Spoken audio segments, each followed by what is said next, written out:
అందరికీ నమస్కారం. అమ్మ భాష యూట్యూబ్ ఛానల్ వీక్షకులకు స్వాగతం.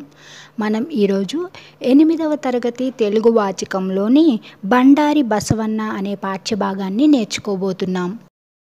బండారి బసవన్న పాఠ్యభాగ కవి పాల్కురికి సోమనాథుడు. మొదటగా మనం చదవండి, ఆలోచించి చెప్పండి చూద్దాం. గోల్కొండ పాలకుడు అబుల్ హసన్ తానాషా.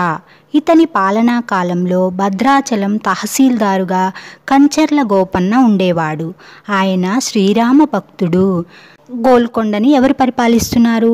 అబుల్ హసన్ తానాషా అనేటటువంటి రాజు పరిపాలిస్తున్నాడు. ఇతని పరిపాలనా కాలంలో భద్రాచలానికి తహసీల్దారుగా ఎవరున్నారు అంటే కంచర్ల గోపన్న ఉన్నాడు. కంచర్ల గోపన్న ఏ పదవిలో ఉన్నాడు?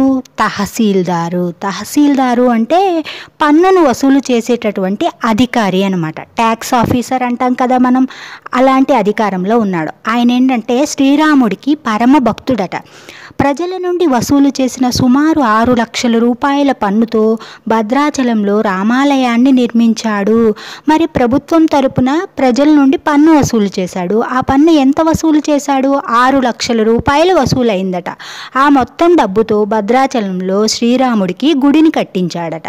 సీతారాములకు విలువైన నగలు చేయించాడు. గుడి కట్టించటమే కాకుండా ఇంకా ఏం చేశాడు? శ్రీరాముడికి సీతాదేవికి విలువైనటువంటి ఎన్నో బంగారు ఆభరణాలను చేయించాడట. ప్రభుత్వ సొమ్ము దుర్వినియోగం చేశాడనే నెపంతో గోపన్నను కారాగారంలో బంధించారు.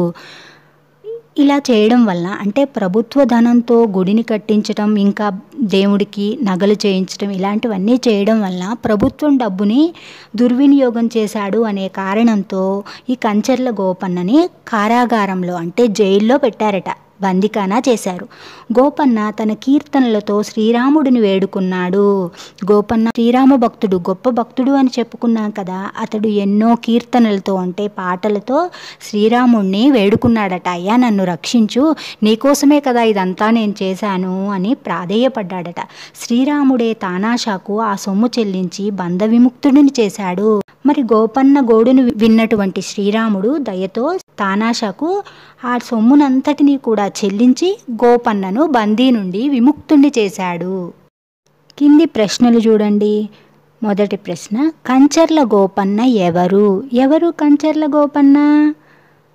భద్రాచలంలో తహసీల్దారు. అంతేకాకుండా ఆయన శ్రీరామ భక్తుడు. అతనిపై మోపిన అభియోగం ఏమిటి అంటే అతనిపై మోపినటువంటి నింద ఏమిటి? కంచర్ల గోపన్న ప్రభుత్వ ధనాన్ని దుర్వినియోగం చేశాడు అనేటటువంటిది నింద.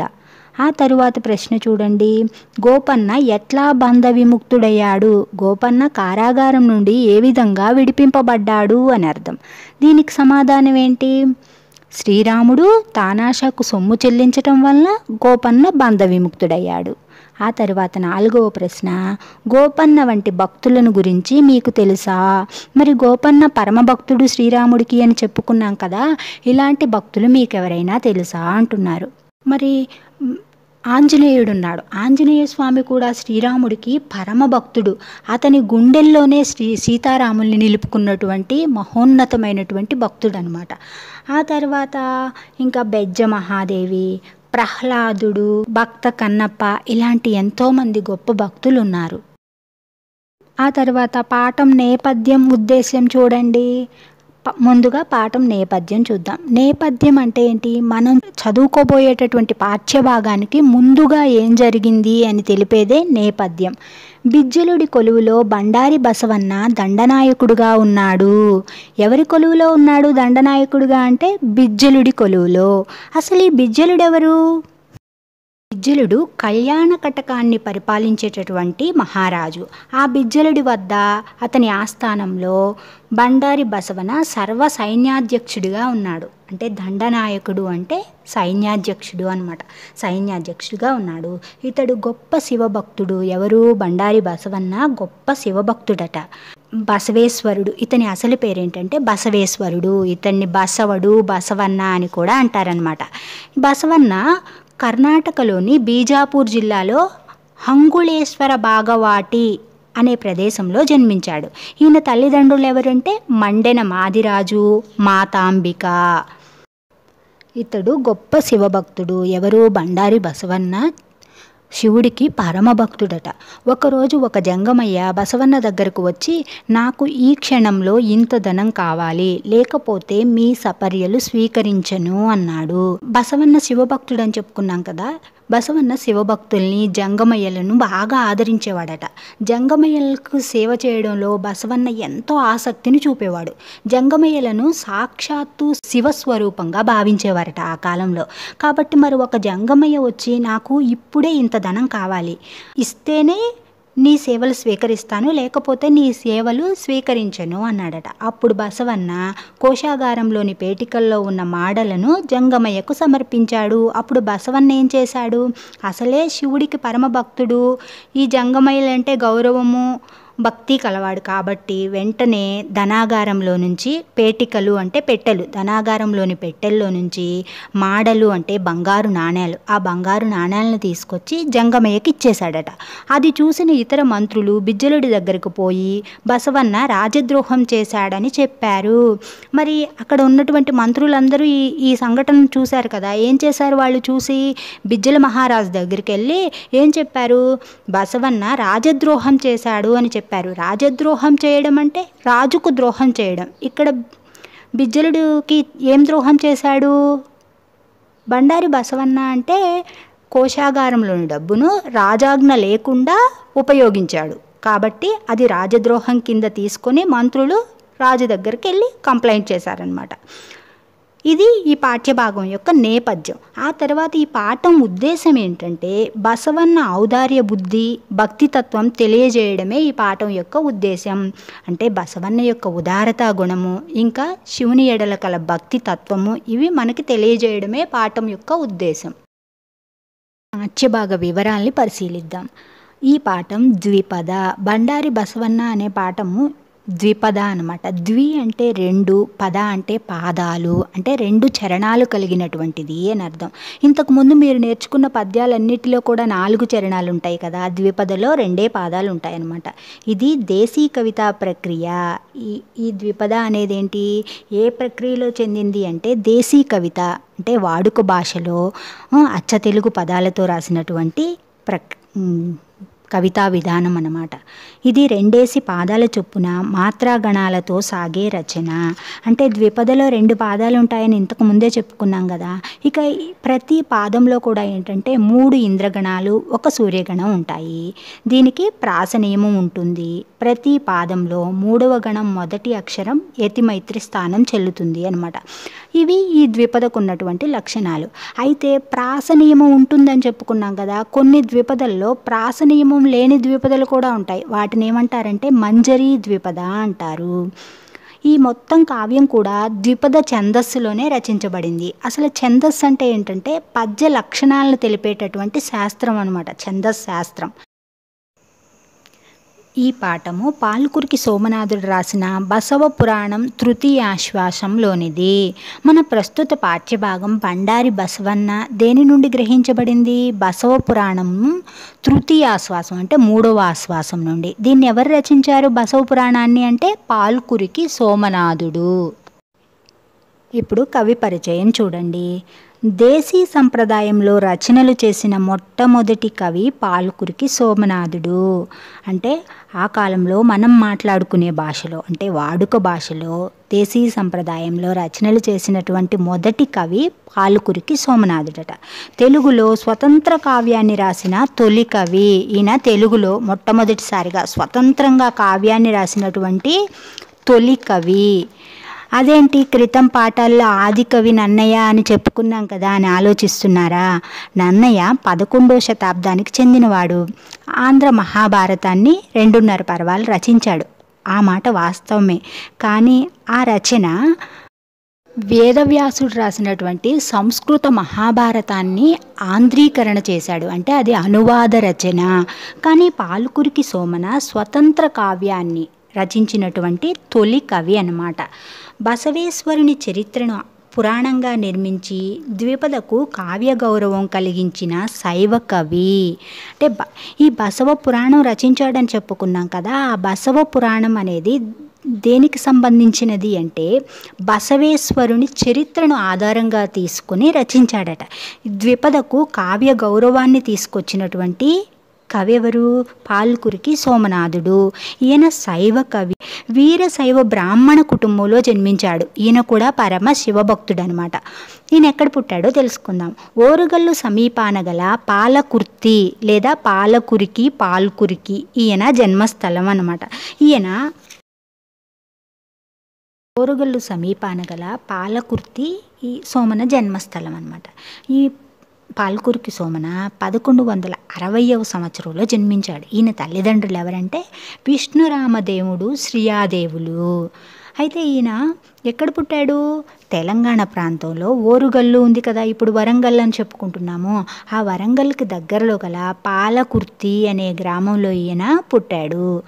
సరే, తర్వాత ఈయన రచనల గురించి చూద్దాం. చూడండి, బసవ పురాణము. ప్రస్తుతం మన పాఠ్యభాగం బసవ పురాణంలోనిది అని ఇంతకుముందు చెప్పుకున్నాము. అయితే ఈ బసవ పురాణంలో ఈయన ఏం చెప్పాడంటే బసవేశ్వరుని కథ, అతని సిద్ధాంతాలని ఆధారంగా చేసుకుని బసవ పురాణాన్ని రచించాడనమాట.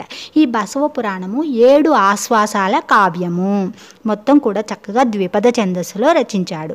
ఇంకా ఏం రచనలు చేశాడు బసవ పురాణమే కాకుండా అంటే అనుభవసారము, బసవోదాహరణము, వృషాధిప శతకము, చతుర్వేద సారము, చెన్నమల్లు సీసములు, పండితారాధ్య చరిత్రము మొదలైనవి సోమన కృతులు, అంటే సోమన రచించినటువంటి రచనలు.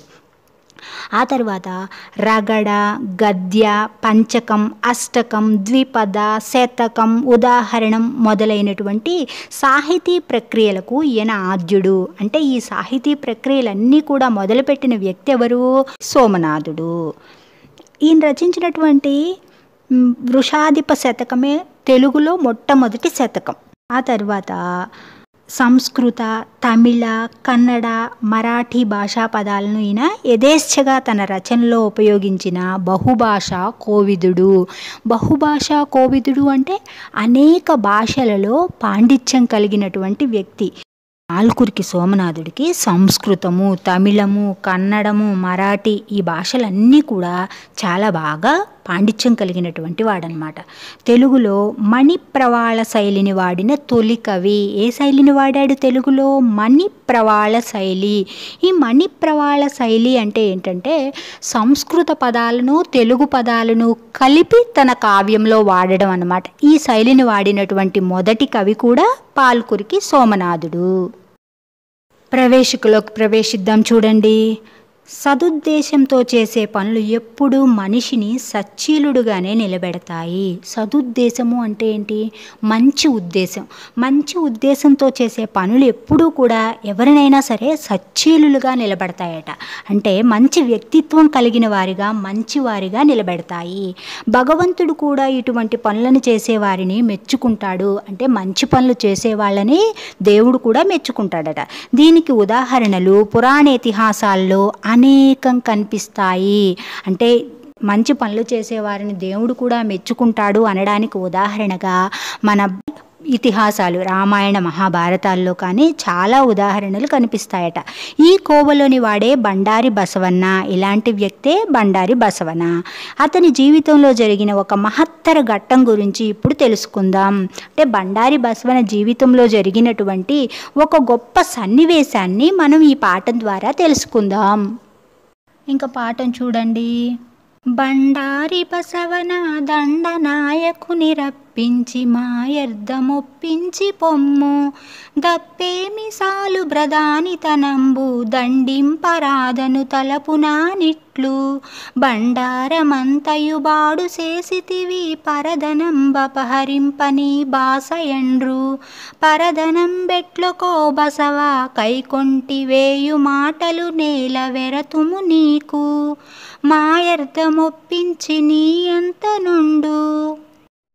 మనవుడు కించిత్ ప్రహతాస్యుడగుచు ಜನನಾದುನಕು ಬಸವನ ಮಂತ್ರಿಯನಿಯೇ ಬರಮೇಸು ಭಕ್ತಿಯನ್ ಸುರತರುವುಂಡ ಹರುಭಕ್ತಿಯನ್ ಕನಕಾಚಲಂಬುಂಡ ಗಾಮಾರಿ ಭಕ್ತಿ చింతామణియుండ సోమార్ధధరు భక్తి సురదేను ఉండ భగుతుడాసించునే పరధనంబునకు మృగపతి ఎద్దెసమేయునే పుల్లు. ఇంతకు ముందు ఏం జరిగిందని చెప్పుకున్నాము? బిజ్జలుడి కొలువులో బండారి బసవన్న దండనాయకుడిగా ఉన్నాడు. అతడు జంగమయ్య వచ్చి కోరగానే ధనాన్ని ఇచ్చాడు. ఆ విషయాన్ని మంత్రులు రాజుకు తెలిపారు అని చెప్పుకున్నాం కదా. దాని తర్వాత ఇలా జరిగిందనమాట. బండారి బసవన దండనాయకుని రప్పించి మాయర్ధమొప్పించి పొమ్ము తప్పేమి అంటే బిజ్జలుడు బండారి బసవన దండనాయకుని అంటే బండారి బసవన అనేటటువంటి దండనాయకుణ్ణి రప్పించి అంటే పిలిపించి మాయర్థం ఒప్పించి పొమ్ము తప్పేమి. ఏమంటున్నాడు బిజ్జలుడు? మాయర్థం ఒప్పించి అర్థము అంటే ధనము సొమ్ము, మా సొమ్ముని మాకు అప్పగించి పొమ్ము తిరిగి వెళ్ళుము, తప్పేమి అందులో తప్పేమీ లేదు. సాలున్ ప్రధానితనంబు ఇక చాలు నీ ప్రధానితనము, మా డబ్బు మాకిచ్చి నువ్వు నిరభ్యంతరంగా వెళ్ళొచ్చు అంటున్నాడు. ఇంకా ఏమంటున్నాడో చూడండి. దండింపరాధను తలపునన్ ఇట్లు బండారమంతయున్ పాడు చేసితివి పరధనం బపహరింపనని బాస ఎండ్రు అంటే దండింపరాధను తలపున అంటే ఎవరూ కూడా దండించేవారు లేదు అనేటటువంటి తలపున ఆలోచనతో ఇట్లు ఈ విధంగా బండారమంతయున్ బండారము అంటే ధనం, భాండాగారంలో ఉన్నటువంటి ధనం అంతా కూడా పాడు చేసితివి. పాడు చేయడం అంటే ఏంటి? ఇక్కడ దుర్వినియోగం చేశావు అంటే చెడ్డగా ఉపయోగించావు అంటున్నాడు. పరధనం అపహరింపనని పరధనంబు అంటే ఇతరుల యొక్క ధనాన్ని అపహరింపనని అంటే దొంగిలించనని తీసుకోనని బాస ఎండ్రు అంటే నువ్వు నీ పదవిని అధిరోహించేటప్పుడు ఇతరుల ధనాన్ని ఆశించను, ఇతరుల ధనాన్ని దొంగిలించను అని బాస చేశావు అంటే ప్రతిజ్ఞ చేశావు కదా. పరధనం బెట్లకో బసవ కైకొంటి మరి ఇతరుల ధనాన్ని ఎట్లకో ఏ విధంగా కైకొంటి తీసుకున్నావయ్యా బసవ?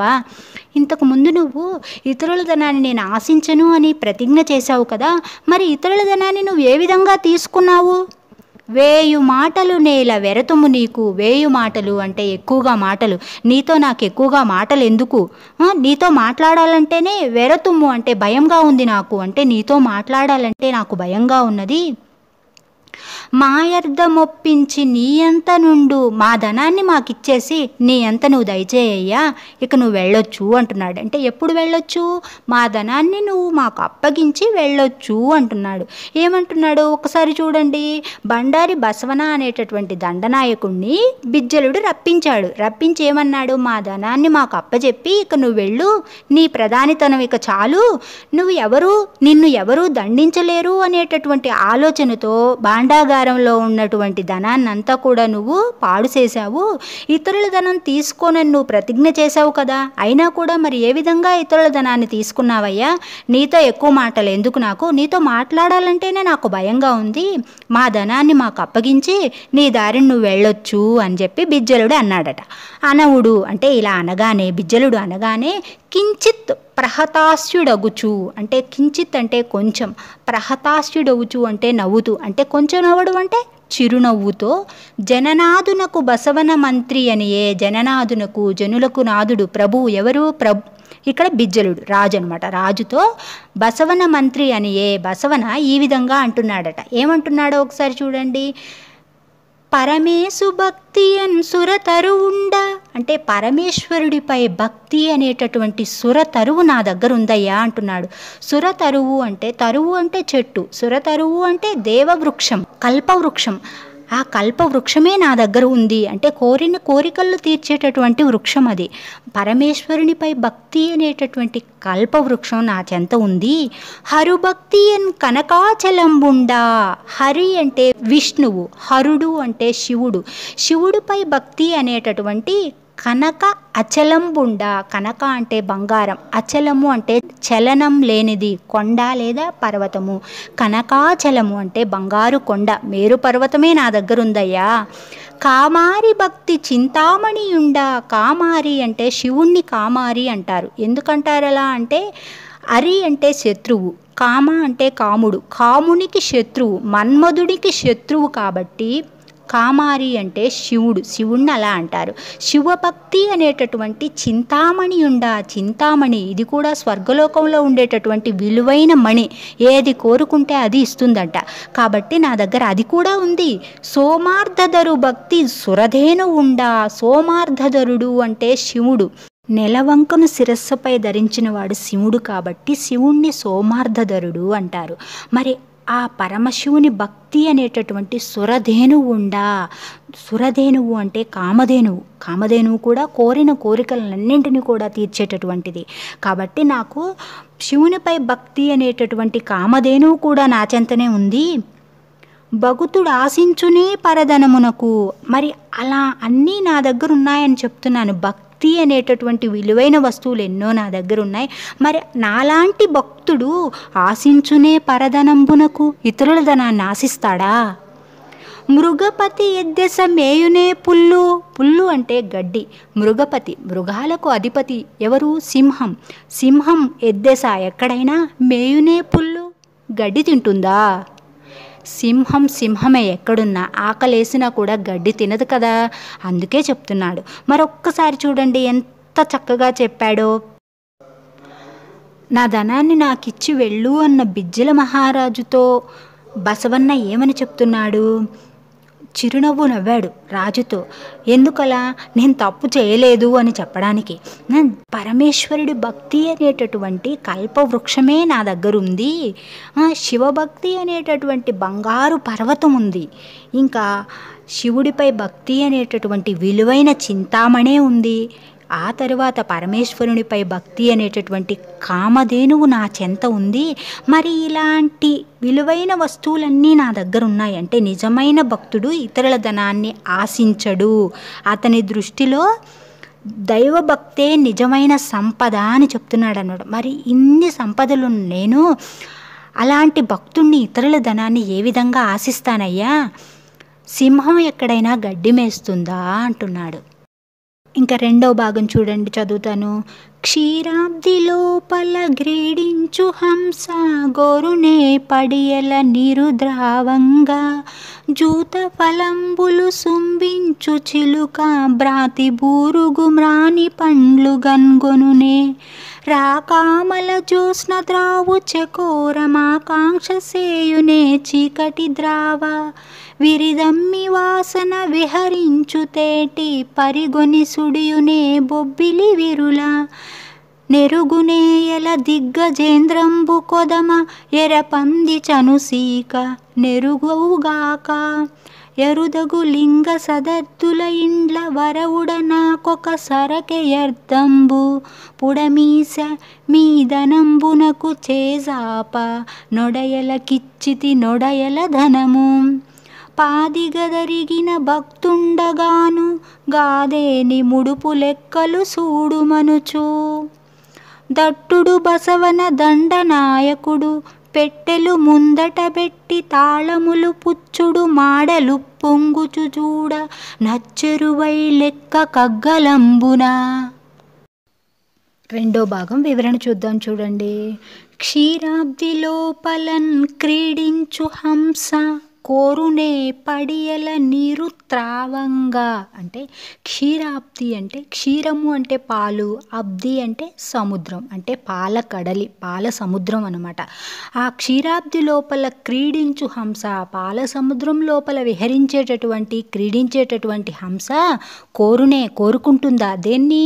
పడియల నీరు ద్రావంగా. పడియలు అంటే నీటి కుంటలు మడుగులు ఉంటాయి కదా, ఆ నీళ్లు త్రాగడానికి కోరుకుంటుందా అని.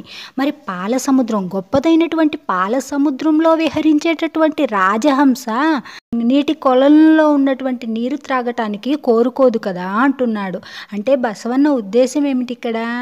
నేను భగవంతుడి మీద అచంచలమైనటువంటి భక్తి విశ్వాసాలను కలిగినటువంటి వాడిని, నేను నీ ధనాన్ని ఏ విధంగా కోరుకుంటాను అని చెప్పడానికి ఈ విధంగా చెప్తున్నాడు అనమాట. పాల సముద్రంలో క్రీడించేటటువంటి రాజహంస ఈ పడియలలో నీళ్లు తాగటానికి కోరుకోదు కదా అని. ఇంకా ఏమంటున్నాడు?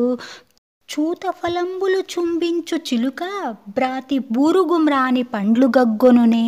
అంటే చూతఫలంబులు అంటే ఏంటి? మామిడి పండ్లు. మామిడి పండ్లను చుంబించే చిలుక అంటే అత్యంత తీపికరమైనటువంటి మధురమైనటువంటి మామిడి పండ్లను తినేటటువంటి చిలుక బ్రాతి బూరుగుమ్రాని పండ్లు, బూరుగు చెట్టు యొక్క పండ్లు, ఆ బూరుగు చెట్టు యొక్క పండ్లను గగ్గొనునే అంటే కన్నెత్తైనా చూస్తుందా అని. అంటే అత్యంత మధురమైనటువంటి మామిడి పండ్లను తినేటటువంటి చిలుక బూరుగు చెట్ల యొక్క పండ్ల వైపు కన్నెత్తి కూడా చూడదు కదా అని. ఆ తరువాత రాకామల జ్యోత్స్నన్ త్రావు చకోరం ఆకాంక్ష సేయునే చీకటిన్ త్రావా. రాకామల జ్యోత్స్న, ఇక్కడ జ్యోత్స్న అంటే వెన్నెల. ఎలాంటి వెన్నెలట? రాకామల అంటే నిండు పౌర్ణమి నాటి తెల్లటి వెన్నెలను త్రాగేటటువంటి చకోరము. చకోరము అంటే చకోర పక్షి. ఇది ఒక ప్రత్యేకమైనటువంటి పక్షి అనమాట. ఈ చకోర పక్షికి ఆహారం ఏంటి? నిండు పున్నమి నాటి వెన్నెలను అంటే చంద్ర కిరణాలనే ఆహారంగా తీసుకుని జీవిస్తుందట. మరి అలాంటి నిండు పున్నమి వెన్నెలలో త్రాగేటటువంటి చకోర పక్షి ఆకాంక్ష సేయునే, ఆకాంక్ష అంటే కోరుకుంటుందా అని. దేన్ని? చీకటిన్ త్రావా, చీకటిని ఆస్వాదించడానికి కోరుతుందా. తర్వాత విరిదమ్మి వాసన విహరించు తేటి. విరిదమ్మి అంటే తామర పువ్వులు. విరిదమ్మి వాసన అంటే తామర పువ్వుల యొక్క సువాసనను విహరించేటటువంటి తేటి, తేనెటీగా. అంటే తామర పూల యొక్క సువాసనను ఆస్వాదిస్తూ విహరించేటటువంటి తేనెటీగా పరిగొని సుడియునే బబ్బిలి విరులా. బబ్బిలి విరులు అంటే ఇక్కడ ఉమ్మెత్త పువ్వులు. ఆ ఉమ్మెత్త పువ్వుల దగ్గరికి పరిగొని ఆశపడి సుడియునే వెళుతుందా అంటే మంచి సువాసననిచ్చేటటువంటి తామర పువ్వుల్లో విహరించేటటువంటి తేనెటీగా ఆశపడి ఈ బబ్బిలి విరుల దగ్గరికి, ఉమ్మెత్త పువ్వుల దగ్గరికి వెళ్ళదు కదా. ఎరుగునే అల దిగ్గజేంద్రంబు కొదమ ఎర పంది చనుసీక ఎరుగవుగాక. ఏమంటున్నాడు? అల దిగ్గజేంద్రంబు. దిగ్గజేంద్రం అంటే ఏంటి? గజేంద్రం. ఎలాంటి గజేంద్రము? మదించినటువంటి ఏనుగు యొక్క కొదమ, పిల్ల. ఏనుగు యొక్క పిల్ల. ఎర అంటే ఆహారం కోసము, పంది చనుసీక. పంది చెన్న ఎక్కడైనా చీకుతుందా అంటే పంది యొక్క పాలను త్రాగుతుందా అంటే ఎరుగునే అలా దిగ్గజేంద్రంబు కొదమ ఎర పంది చనుసీక. నీవెక్కడైనా విన్నావా? ఒకవేళ మదించినటువంటి ఏనుగు యొక్క పిల్ల ఎంత ఆకలేసినా పందిపాలు త్రాగదు కదా. ఎరుగవుగాక అరుదగు లింగ సదర్థుల ఇండ్ల. నీకు తెలియదేమో ఏంటది? అరుదుగా ఉండేటటువంటి లింగ సదర్థుల ఇండ్ల. శివుణ్ణి అత్యంత భక్తి శ్రద్ధలతో పూజించేటటువంటి శివభక్తుల ఇండ్ల సంప్రదాయము వరవుడ నాకొక సరకే అర్థంబు. అంటే నాకు ఈ యొక్క ధనము, అర్థం అంటే ధనం, ఈ ధనము సరకే ఒక లెక్క అంటున్నాడు. ఏమంటున్నాడు? నీకు తెలియదేమో ఈ శివభక్తుల ఎండ్లలోని సాంప్రదాయము, మేము అత్యంత పరమ భక్తులము, మాకు ఈ ధనం ఒక లెక్క కాదు. అంటే ఏంటి? వీళ్ళకి భక్తే పరమశ్రేష్టమైనదిగా భావిస్తారని.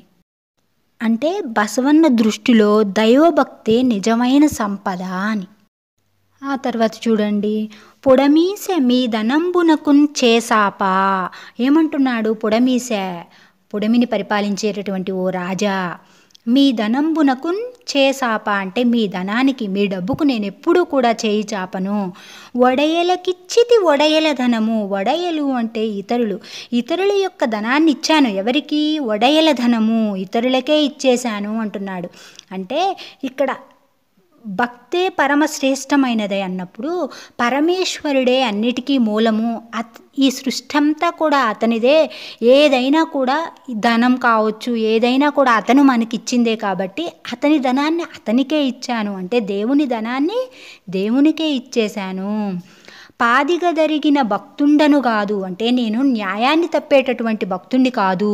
కాదేని ముడుపు లెక్కలు చూడు మనుచు అంటే నీకేదైనా సరే నా మీద నమ్మకం లేకపోతే ముడుపు లెక్కలు చూడు, ఈ లెక్కలన్నీ చూసుకో అని చెప్పాడు అని అనుచు. ఇంకా ఏమంటున్నాడు? తట్టుడు బసవన దండనాయకుడు. అలా అంటూ బసవన ఈ దండనాయకుడు ఏం చేశాడట? పెట్టెలు ముందటన్ పెట్టి, ఆ ధనాగారంలో భాండాగారంలో ఉన్నటువంటి పెట్టెలన్నింటినీ కూడా తెప్పించి బిజ్జలుని ముందల పెట్టి తాళములు పుచ్చుడు తాళాలు తీయించాడట. బిజ్జలుడు చూస్తుండగానే ఏం జరిగింది అక్కడ? తాళాలు తీసి పెట్టెలు మూతలు తెరవగానే మాడలు పొంగుచున్ చూడన్ అంటే ఆ మాడలు బంగారు నాణేలు ఆ పెట్టెలు నిండుగా ఉప్పొంగుతూ తళతళలాడుతూ ఆశ్చర్యంగా లెక్క కగ్గలంబున ఎంతున్నాయి, లెక్కకు మించి ఉన్నాయట. అంటే ఆ పేటికల్లో మాడలు ఉండవలసిన వాటికంటే కూడా ఎక్కువగా ఉన్నాయట. బసవన్నకు భగవంతుని పైన అత్యంత విశ్వాసం ఉంది. అతని విశ్వాసాన్ని నిరూపిస్తూ ఆ భగవంతుడే ఆ పెట్టెల్లోని మాడలు ఎక్కువగా అంటే ఉండవలసిన వాటికంటే ఎక్కువగా ఉండేలా చూశాడు. కాబట్టి అతని భక్తి అనేది నిరూపితమైందనమాట. ఇతన్ని కర్ణాటకలోని ప్రజలు శివస్వరూపంగా భావిస్తారు. కాబట్టే అతనికి కర్ణాటకలోని గుల్బర్గా అనేటటువంటి ప్రాంతంలో ఇతనికి దేవాలయాన్ని నిర్మించారట. అదేంటి, శరణు బసవేశ్వర దేవాలయం అని ఆ దేవాలయాన్ని చాలా అందంగా నిర్మించారు. ఈ పాఠం ఇంతటితో సమాప్తం. మరో పాఠంతో మళ్ళీ వీడియోలో కలుద్దాం. ధన్యవాదాలు.